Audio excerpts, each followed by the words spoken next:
So Coach, looking out this window, or we see the Strip in Las Vegas, and we know that many in this community own businesses, or again, whether you own a business or not, you're touched by the impacts of this COVID crisis. You're an avid reader, you love to learn. What advice do you have for people out in this community struggling to overcome the circumstances that we face today? First and foremost, it's to care for others, to show empathy, to show compassion, to show unity in a time where it's challenging for everybody. And I talk to different people. Everybody is handling these circumstances differently. There's different challenges posed for different families, both with health and financially. And the main thing that we can do right now is come together as a group to unify, to be there for each other, to continue to keep our focus each and every day on things that we can do to impact the lives of others while we're continuing to move our businesses, our teams, and our programs forward. I think if we do that, we'll all come together, we'll be stronger for it, and we'll get through this tough challenge. Shifting over to Runnin basketball, a subject that we're all passionate about. Last year you inherited a program that did not necessarily perform the way that we had hoped it would. You turned that program around quickly, 180-degree shift in a short amount of time. How were you able to do that? What were the keys to that process? First of all, you have a coaching change, and you're trying to build trust with the student athletes that are in the program.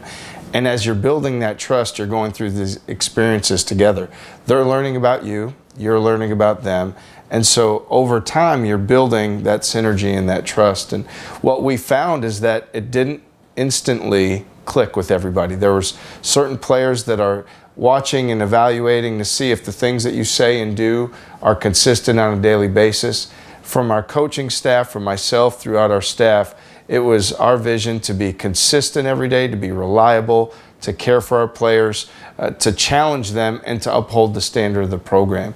And when our players realized that that was our intention, that was our belief, and that's how we're going to do things, they knew they had something credible to buy into, to cling on to, the leadership, and that would permeate our program. And so that, for us, took hold probably mid to late January. You saw it really start to kick in.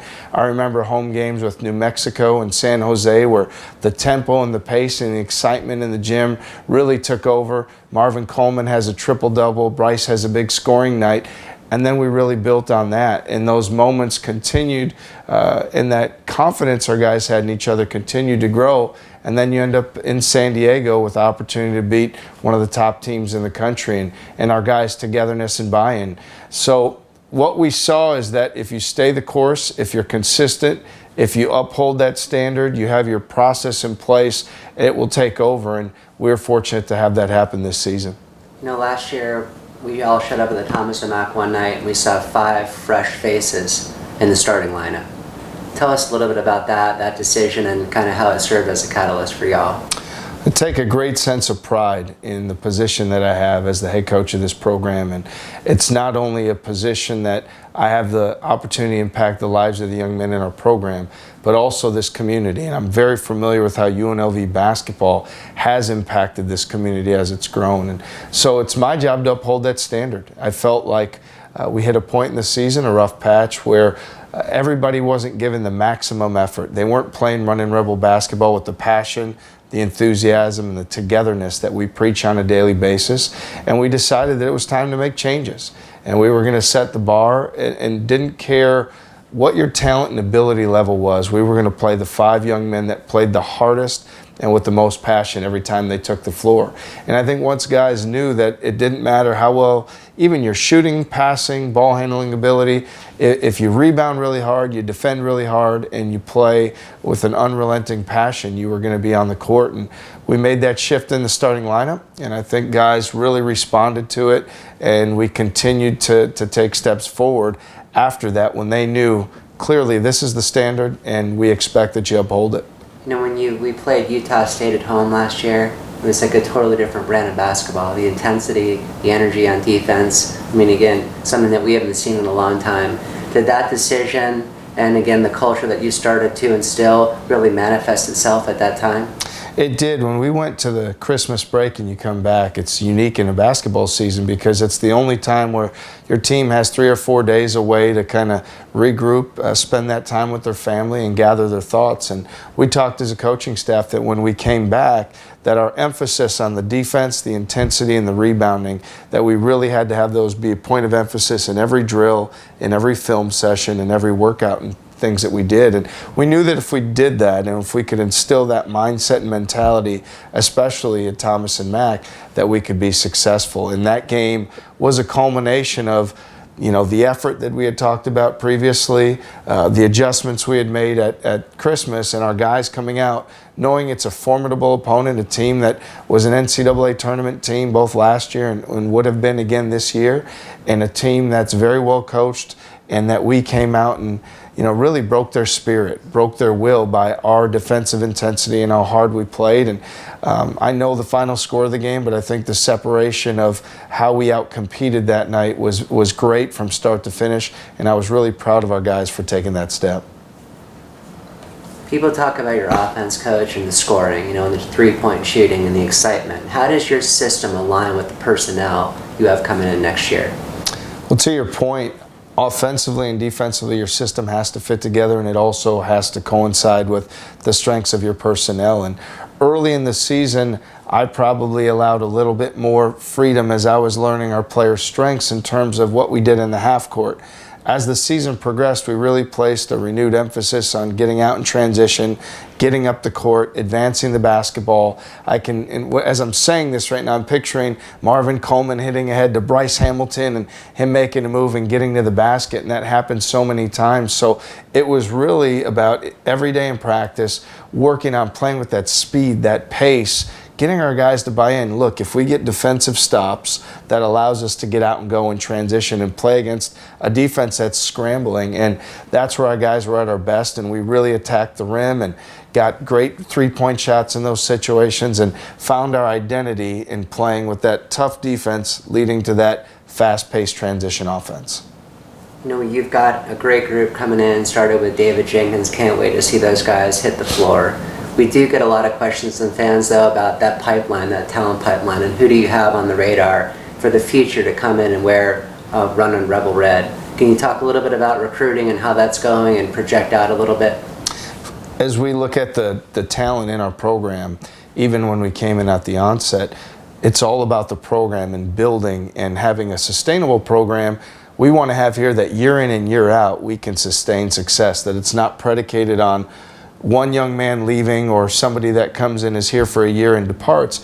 We want to build that consistency and stability over time. And what we've done in this recruiting class, we have some known commodities coming back from our team. So you have Mbake, who's been impactful. Bryce had a monster year. Marvin Coleman took a big step forward. And then you mentioned David Jenkins, who's an elite scorer, and Moses Wood, who sat out. Those 5 are the returning energy. They know the standard. That'll be the leadership and the core.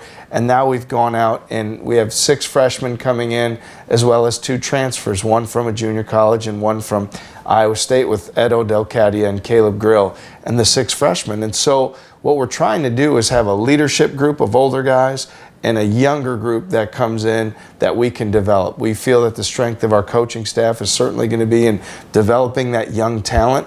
And so we wanted to balance the roster. You have to have a group of guys that have that experience, yet you have to have a group of guys that are coming in and learning and growing, and you want to balance those classes. So we're in a spot this year. We have 1 senior with Mbake, and as we look forward in recruiting, 6 freshmen is a lot in 1 year when you have 13 scholarships. But we felt like it was really important this year to make sure that everybody that was on our team from the start knew what they were signing up for, knew what the equation was, believed in us, and wanted to be here. And that's what we found in those young men. And so when you look at recruiting for following classes, even though we can't specifically talk about recruits, individual recruits, it's going to start with recruiting locally here, keeping the best talent home. Right now, Las Vegas basketball is strong, and so if we're able to keep the best couple players each year that fit our profile home, that's going to be great for us. And then beyond that, you look to have, instead of a year like this where we're bringing in 8 new players, you look to have 3 or 4 every year to maintain that continuity. We felt like we needed to make to bring in the 8 this year to really set the tone for our program moving forward. And when you talk about your program and culture, same thing applies to business and our members running companies. Talent, of course, is key, but what else do you look for in a recruit? What are the traits that your recruits have to fit into your program?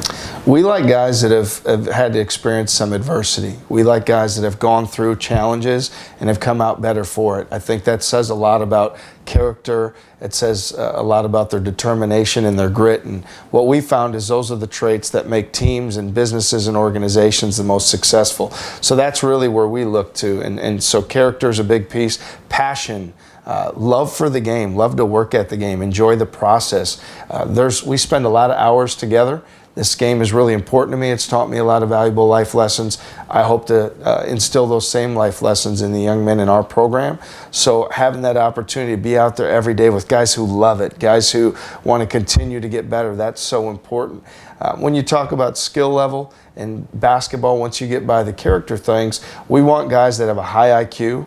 We want guys that have a high skill level, and we want guys that have a lot of toughness. And if we can get across the board those skills and those traits, we know we can put a really good group together. But recruiting's changed. Right now, more than anything, you're not just evaluating a young man, you're evaluating their support network, you're evaluating everybody in their decision-making team, and making sure that that's a group that can work in unison so that we're all rowing the boat in the same direction.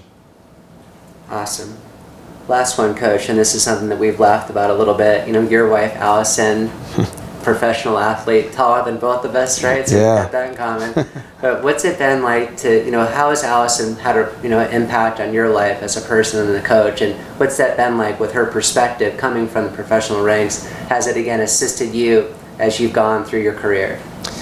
In some ways, it's tough to relate because she was such an exceptional player.